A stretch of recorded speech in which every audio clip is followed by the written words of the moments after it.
ফেব্রুয়ারি যেন মার্চ না হয়,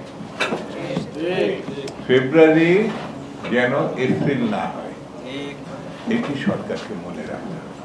আমরা মুক্ত হয়েছি স্বৈরতন্ত্র থেকে, কিন্তু গণতন্ত্রের উত্তরণ এখনো কিন্তু সম্ভব হয়।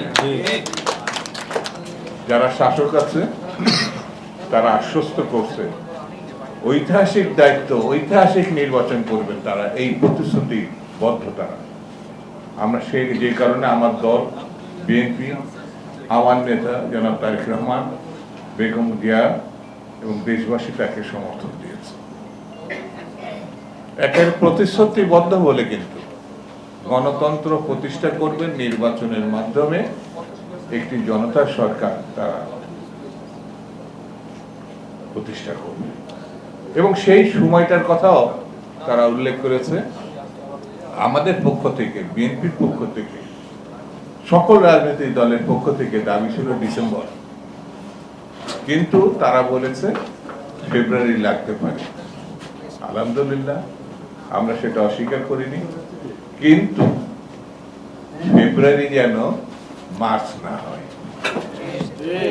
ফেব্রুয়ারি যেন এপ্রিল না হয়, এটি সরকারকে মনে রাখতে হবে। এই যে কথাগুলো এখানে বললাম, আইন শৃঙ্খলা অবনতি, মব সৃষ্টি, চাঁদাবাজি, দখল, সন্ত্রাস, এটির রুখবার জন্যে নির্বাচন যত দ্রুত হবে সংকট তত কমে আসবে, আর নির্বাচন যত বিলম্বিত হবে সন্ত্রাস শুধু বাড়বে না, দেশ ঝুঁকিতে পড়ে যাবে। কারণ ফ্যাসিস্টরা পার্শ্ববর্তী দেশে আছে, তাদের হাতে লুণ্ঠিত অর্থ, সীমাহীন লুণ্ঠিত ৩-৪ বছরের বাজেটের অর্থ তাদের কাছে আছে, প্রচুর অস্ত্র তাদের হাতে আছে। এই যে আজকে ফার্মেসির বন্ধুরা এখানে যারা আছে, তারা মানুষকে বাঁচাতে চায়, গ্রামে গঞ্জে, শহরে, বন্দরে, এই মানুষগুলো মানুষের পাশে দাঁড়িয়েছে, আর ওরা মানুষের জীবন নিয়েছে। এই ফার্মেসির আজকে যে অনুষ্ঠান, আমি তাদের ধন্যবাদ দিই। পেশা যাই হোক, মানবতার যে আপনারা দায়িত্ব নিয়েছেন, সেই মানবতার প্রেক্ষিত রক্ষা করার জন্য শুধু পেশা না, একটি রাজনৈতিক দায়িত্ব আপনাদের কাঁধে নিতে হবে।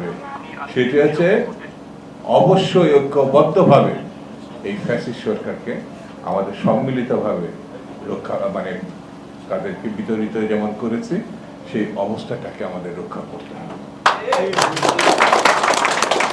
সেই জন্য আমি আপনাদের ধন্যবাদ দিই, আয়োজক সংগঠনকে ধন্যবাদ দিই।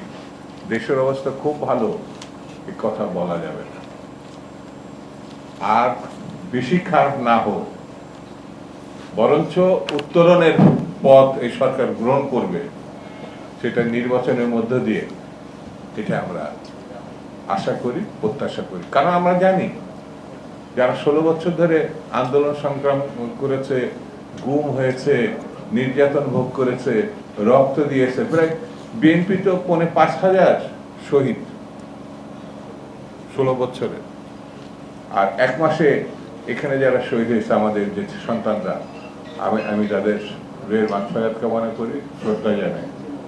এই রক্ত যেন বৃথা না যায়, এটাই সরকারকে মনে রাখতে হবে। রক্ত দিয়েছে মানুষের মানবতার জন্য, মুক্তির জন্য,